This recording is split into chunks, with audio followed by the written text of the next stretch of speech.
Well, hopefully we're going to be able to see some live music in person soon. Yes, but in the meantime, there are actual virtual opportunities to get your concert going on. Our friend Jim Bozzi is now joining us with the hot music news. Hey, Jim, how are you? You got Carrie Underwood. Hey, April Fool. You didn't. I thought I'd play a little joke. Oh, that's really funny, Jim, because you know how much I love April Fools. I'm still stuck on Scott's Cabriolet. I can't get that around my head. My cheerleader car. I love it. Yeah. That'll be another discussion. But yes, very exciting. This Sunday, Easter Sunday, of course, Carrie Underwood, who has a brand new album, a very beautiful Christian pop album called My Savior that just came out. She's going to be doing a Facebook Live concert from the famous Ryman Auditorium, and it's for free. And it's at noon this Sunday. So somehow during the day between church and Easter dinner and the ham and all that, maybe you guys can all sit down with the family and watch Carrie Underwood on Facebook Live do her whole album called My Savior. Donations are going to be going to the Save the Children Foundation.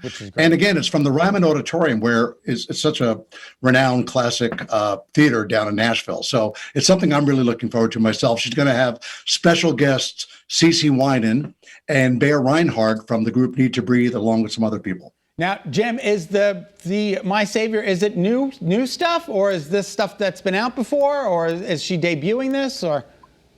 My Savior is her brand new album. Okay. Brand new album, just got released recently. So she's going to be doing, I think because it's Easter Sunday, I think that a lot of the music's going to be from the new album. But of course, maybe she'll throw in some of her major hits. Do you know that she is the youngest singer to ever be inducted into the Grand Ole Opry? She was 26 years old. Wow, when she was incredible. inducted, and she has never had a formal vocal lesson. That is unbelievable. That's just such a testament to some people are just gifted. Some people are just, that's wild. Yeah. And then you're going to tell Steve Harvey's going to host Earth, Wind, and Fire, and the the Isley Brothers. This is so cool. Have you guys heard of this Versus thing that's out there? No, I've never heard of it. It's really cool. It was created by Timbaland and Swiss Beats, and it was started a year ago during COVID, during the lockdown. It was like a DJ battle of the DJs. And then someone had an idea, let's put major artists, pit them together. Like, they had John Legend and Alicia Keys, that they had Monica and Brandy, Patti LaBelle and Gladys Knight. And sort of they play 20 songs from each artist.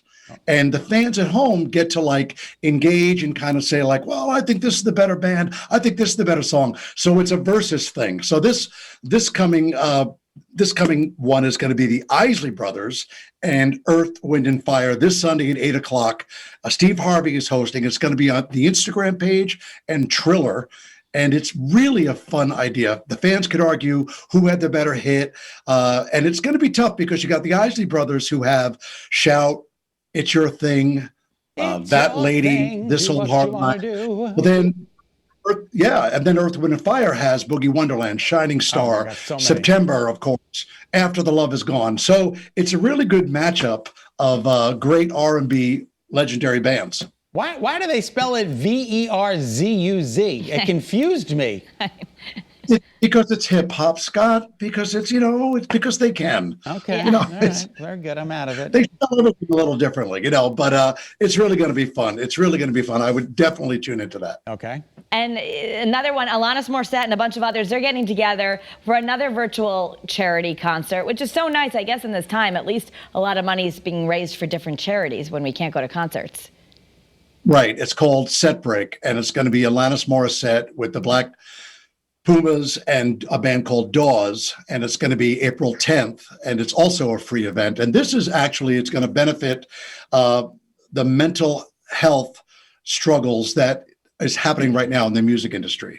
It airs on the Relics channel and on Twitch at 4 p.m. on April 10th. They're going to have performances. They're going to have public service announcements. They're going to do conversations about mental health. There's going to be yoga. There's going to be meditation. There's going to be a really great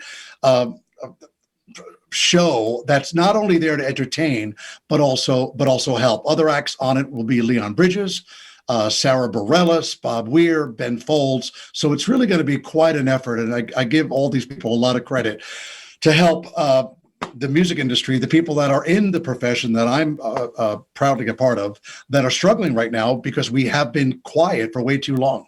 Now, Alanis Morissette is she the one that can sing, and the thing and the thing and the thing and the thing and the pain and the heaven. Yeah. That's my Alanis Morissette impersonation. Yeah, exactly, that's it. Okay. Jagged Little Pill was her big album back in the 90s. And she actually was coming to Hartford last year, and we hope to have her back sometime maybe this summer or next summer. Okay, very good. Now you got the top 5 Motown songs, and I have to say I love it because My Girl was that was the dance that we did my mother's dance at my wedding. We did it to My Girl because she was such a Motown fan. That came in at number 6. What's number 1, Jim? Well, Rolling Stone came out with the top 10 Motown songs of all time. Superstition was number 5. Heat Wave, What's Going On by Marvin Gaye, number 3. Papa was a Rolling Stone, number 2. But number 1 was Tracks of My Tears by Smokey Robinson and the Miracles. Isn't that best song? Love it. We just love it. And those are some awesome songs. And you know, in 1965, Smokey Robinson was looked upon much like, you know, Justin Timberlake or Bruno Mars now. He wrote so many songs for so many people, and nobody sang like Smokey Robinson or still can sing like Smokey Robinson. Right. So it's a really cool chart that Rolling Stone put out of the best Motown songs. Okay. And I'm glad to see that at least younger people, I hope, are still appreciating that music. It's something that's really transcended time more than other genres. Yes, big time. I mean, number 7, I think, was the Jackson 5 with I Want You Back, which, you know, here's a little boy band from Gary, Indiana, right, in the early 70s, that still, their stuff lives up today with ABC, The Love You Save. So Motown, let's face it, come on, they've given us so many amazing, amazing artists and amazing songs that are the soundtrack of our lives. That's amazing. All right, well, Jim, how are you? Everything good in your life? Everything is good. Everything is good. Looking forward to spring. Getting out of the house a little bit, and you know, getting in the garden and planting some pansies and tulips. And nice. You know, it's spring, man. It's spring in New Haven. Okay. Well, thank you so much for being with us. Thanks, Jim.